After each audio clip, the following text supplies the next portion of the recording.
Hello, lovely people. In case you haven't seen it yet, Bullhorn Betty unleashed and then deleted a tirade against Jonathan Lee Riches yesterday that puts her right in league with the histrionics and theatrics of the one and only Lana Oriani from Truth and Transparency. I'll show you some highlights in a moment, but since you might wonder why my title only gives her 80% credit toward full Oriani status, is for one main reason. And I'm going to just get this out of the way right here. For all of her Oriani-like antics. And I love triggering you. And I'm going to continue to do it until you get the message. One thing Bullhorn Betty does not do is vulgarize and pornographize every single thing that comes into her field of vision. She doesn't appear, or at least from what I've seen, to hit on every single pixel on this screen, okay? The other 80% that matches Oriani's antics are just as gross, though.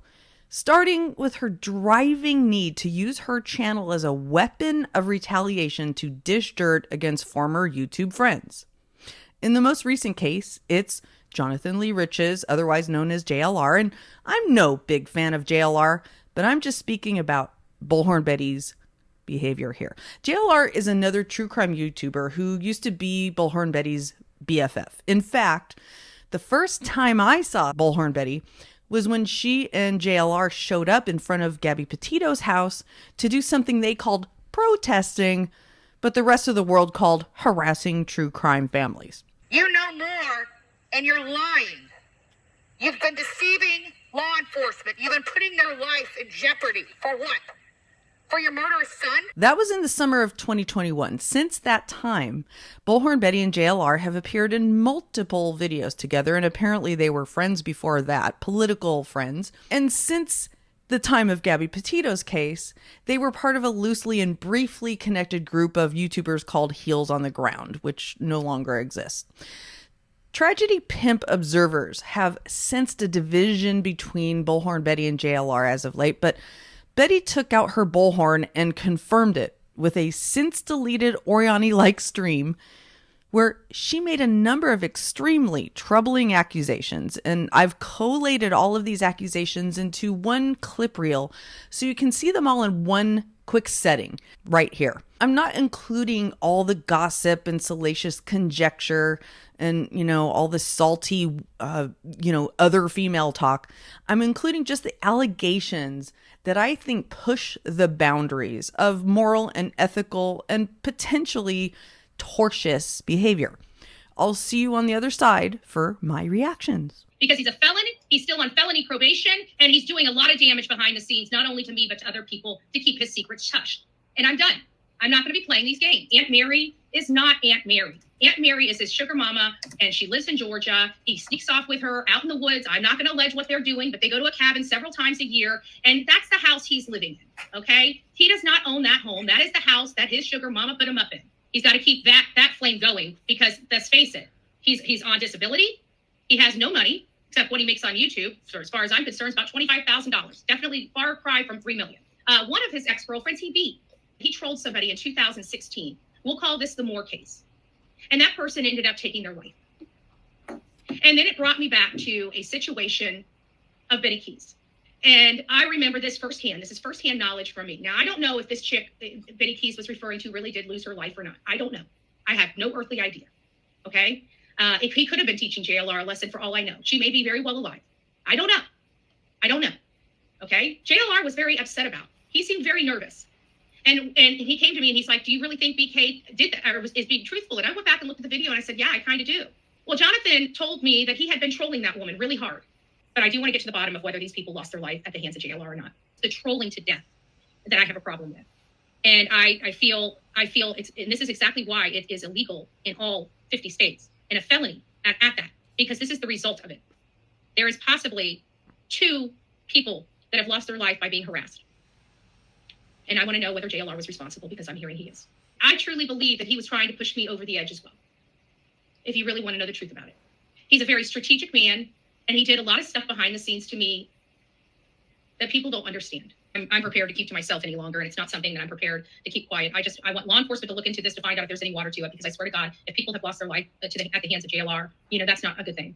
And again, he pushed the issue when he tried to take my channel. So he only has himself to blame for becoming public. I would have kept this quiet, JLR, and let law enforcement deal with it. I surely would have, but not when my channel's down for 7 days, right before Christmas.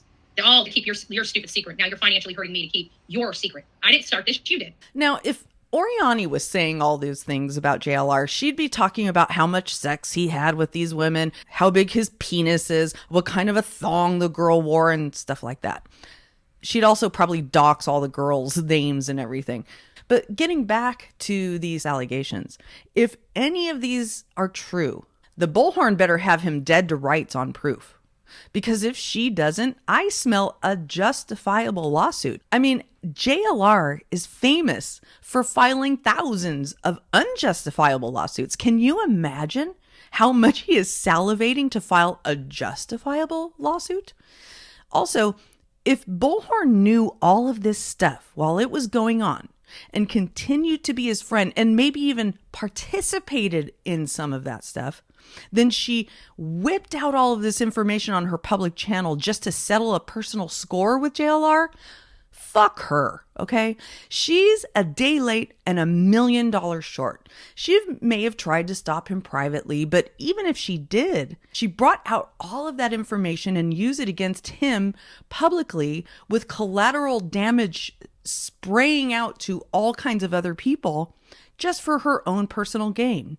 You actually heard her say it in the clip reel. She's only bringing this out now to get back at him for coming after her.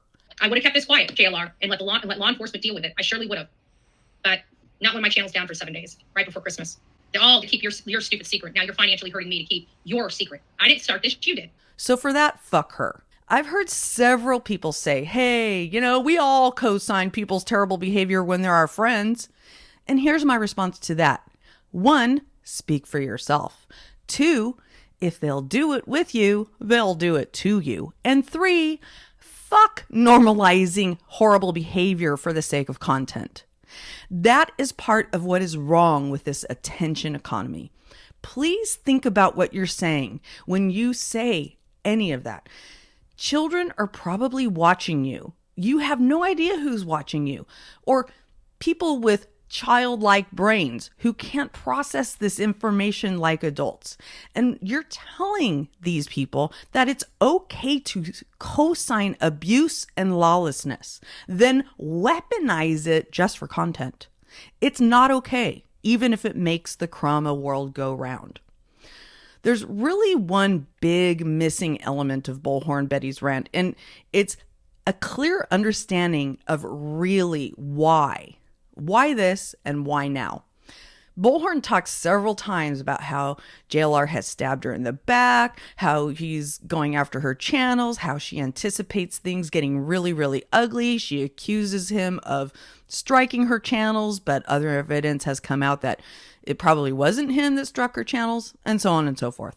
All of those things may be true, but she didn't show any proof to help us believe her, and she has a history of lying and embellishing things. So why should we believe her? Well, even if her words have no credibility, we can clearly see her actions, and her actions say that she's worried about something that JLR will do in the future to harm her channel and her reputation. She even says this a few times.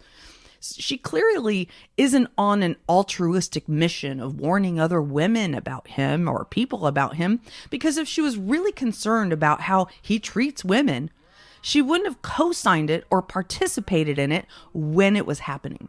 She would have warned people a long time ago, and she wouldn't cause more potential harm to more people by airing out their dirty laundry on a public YouTube channel.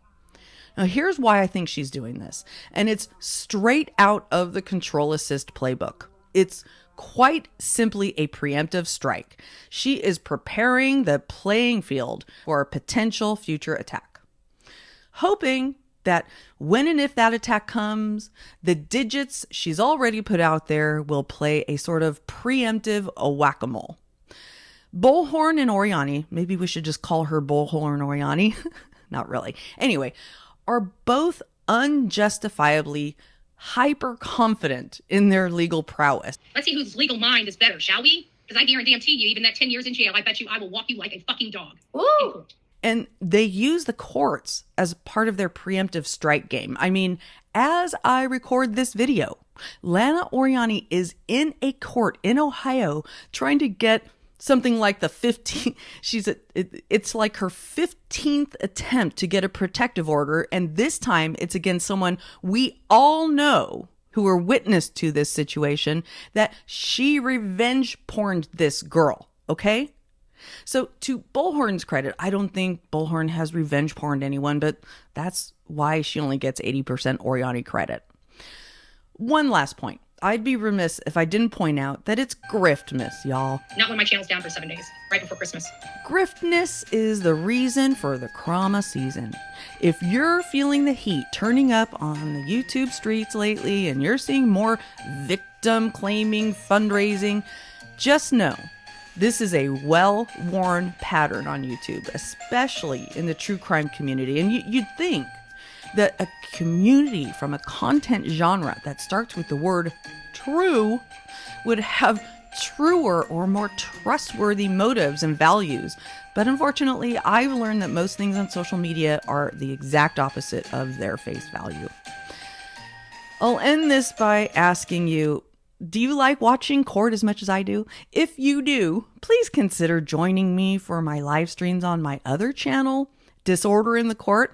I go live there to talk about current and past court cases from the perspective of how people show up in court when theirs and other people's destinies are on the line. Thanks for watching, and peace out.